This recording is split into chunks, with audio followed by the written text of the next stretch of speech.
ہنسی لبوں پہ سجائے، اداس رہتا ہے یہ کون ہے جو میرے گھر کے پاس رہتا ہے، یہ کون ہے جو میرے گھر کے پاس رہتا ہے، یہ اور بات کہ ملتا نہیں کوئی اس سے، یہ اور بات کہ ملتا نہیں کوئی اس سے، مگر وہ شخص سراپا سپاس رہتا ہے، مگر وہ شخص سراپا سپاس رہتا ہے، اور جہاں پہ ڈوب گیا، جہاں پہ ڈوب گیا میری آس کا سورج، جہاں پہ ڈوب گیا میری آس کا سورج، جہاں پہ ڈوب گیا میری آس کا سورج، اسی جگہ وہ ستارہ شناس رہتا ہے، اسی جگہ وہ ستارہ شناس رہتا ہے، کہ لکھی ہے کس نے یہ تحریر ریگ ساحل پر، لکھی ہے کس نے یہ تحریر ریگ ساحل پر، کہ بہت دنوں سے سمندر اداس رہتا ہے، بہت دنوں سے سمندر اداس رہتا ہے، اور گزر رہا ہوں میں سوداگروں کی بستی سے، گزر رہا ہوں میں سوداگروں کی بستی سے، ارے بدن پہ دیکھیے کب تک لباس رہتا ہے، بدن پہ دیکھیے کب تک لباس رہتا ہے، میں وحشتوں کے سفر میں بھی ہوں کہاں تنہا، میں وحشتوں کے سفر میں بھی ہوں کہاں تنہا، اور یہی گماں ہے کوئی آس پاس رہتا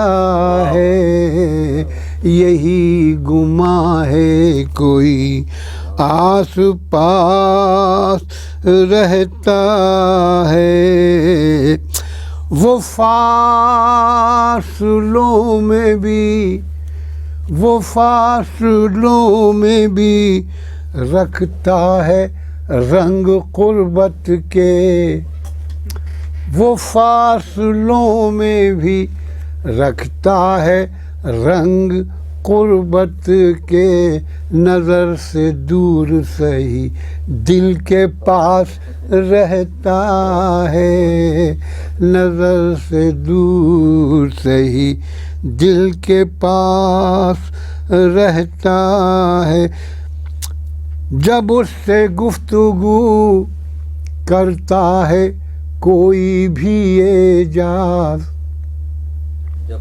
جب اس سے گفتگو کرتا ہے کوئی بھی اعجاز، ایک التماس پس التماس رہتا ہے، ایک التماس پس التماس رہتا ہے،